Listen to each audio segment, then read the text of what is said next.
राधे श्याम सीताराम विद्यार्थियों, मैं जगदीश संस्कृत आचार्य DSSN school Tarauli Mathura. आज मैं व्याकरण में से यड़ संधि बता रहा हूँ। यड़ संधि सूत्र है इसका इको यड़ची। यड़ संधि का जो सूत्र है वह है इको यड़ची से। इको यड़ची से क्या है ये सूत्र, ये हमें यहाँ दर्शाया गया। हमने एक प्रत्यय है।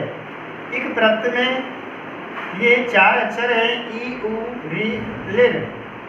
चारों ये जो स्वर हैं एक प्रत्यय के अंतर्गत हैं। यड़ में या वा रा ला ये यड़ प्रत्यय के अंतर्गत हैं।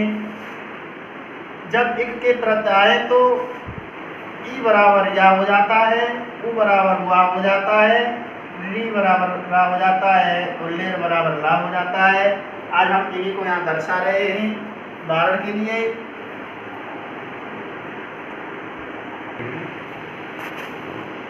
उदाहरण के लिए प्रत्येक। अब देखिए हमें इसके दो भाग करने हैं। कैसे करने हैं? दो भाग एक पे करने हैं। ये जो आधा जो अक्षर दिखाई दे रहा है ये एक ही जो मात्रा है ई में चढ़ जाएगी। एक ही मात्रा ई में चढ़ जाएगी ऐसा नहीं, एक ही मात्रा ई में नहीं चढ़ेगी। या की जो पावर है, या की जो शक्ति है वो खत्म होकर के ये ई पर चढ़ जाएगी आदमी को। इस प्रकार देखिए प्रत्यय या की पावर खत्म हो गई, ता पर चढ़ गई। या की पावर खत्म होते ही इस आधे ता पर ये मात्रा चढ़ गई तो ये इस प्रकार चढ़ी, इसने टी का रूप ले लिया। प्रत्यय यहाँ ए बचा तो ई बराबर या हो जाएगा। यहाँ हमें इस पिछली पंक्ति से कोई भी लेना देना नहीं है। दूसरा ये तो हमारा कोड हुआ। इसी प्रकार के बहुत उदाहरण तुम्हें देखने के लिए मिलेंगे।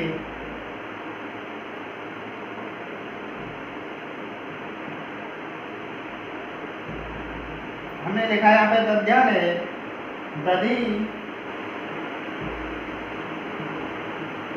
धन आने।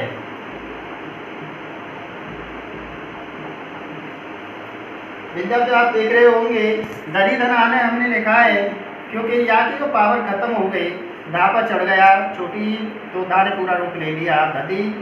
या बड़े आ का डंडा है तो यहाँ बड़ा पूरा आ गया आने।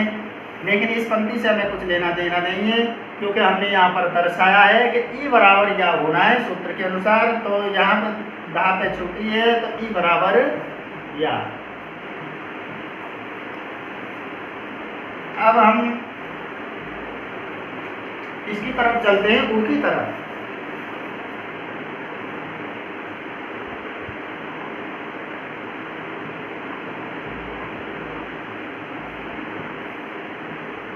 बद्वागमन।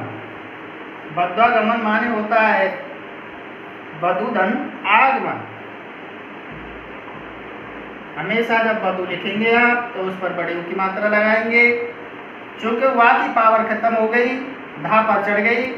यदि आधे अक्षर के तुरंत बाद वा आ जाए तो वहां पर ऊ लगता है। यदि आधे अक्षर के तुरंत बाद या आ जाए तो वहां पर ई लगती है।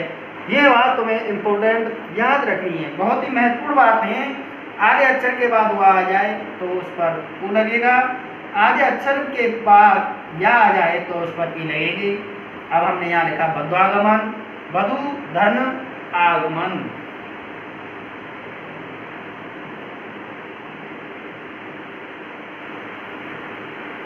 ऊ बराबर वा।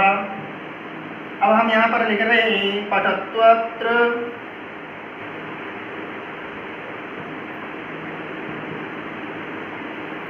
पठत्वत्र लिख दिया हमने तो यहाँ क्या है हमारा जो विच्छेद है इस जगह पर होगा। वा की जो पावर को ता ले लेगा। अब देखिए ये विच्छेद इस प्रकार बन जाएगा पठतु। क्योंकि वा की पावर खत्म हो गई, किसने ले ली? ऊ ने ले ली तो ता पे ऊ की मात्रा आ गई पठतु। तो वा की पावर ता में पहुंच गई तो यहाँ केवल आ बचा छोटा। ये हमने यहाँ लिख दिया अत्र। बराबर हुआ। अब हम री बराबर री संधि की तरफ चलते हैं। अब री प्रत्यय हमें संकेत करता है, जैसे यहाँ लिख दिया हमने पित्राज्ञा, पित्राज्ञा लिख दिया, तो पितृ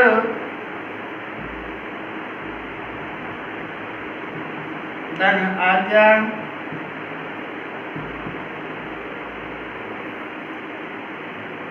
पितृधन आज्ञा लिख दिया, क्योंकि यहाँ पर दो पद जुड़े हुए हैं आपस में, पितृधन आज्ञा, तो री बराबर हमारा रा हो गया।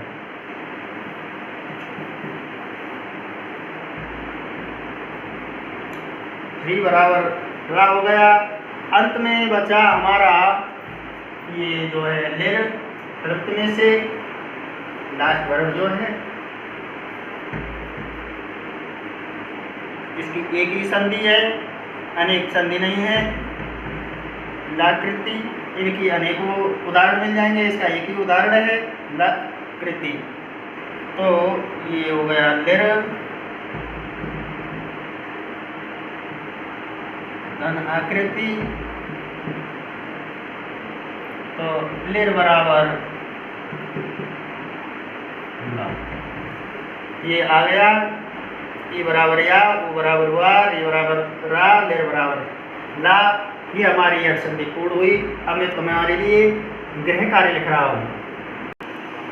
विद्यार्थियों, ये मैंने तुम्हारे लिए गृह कार्य दिया है। आप हमारे इस व्हाट्सएप नंबर पर गृह कार्य को कल पेश करें। यदि सिद्धम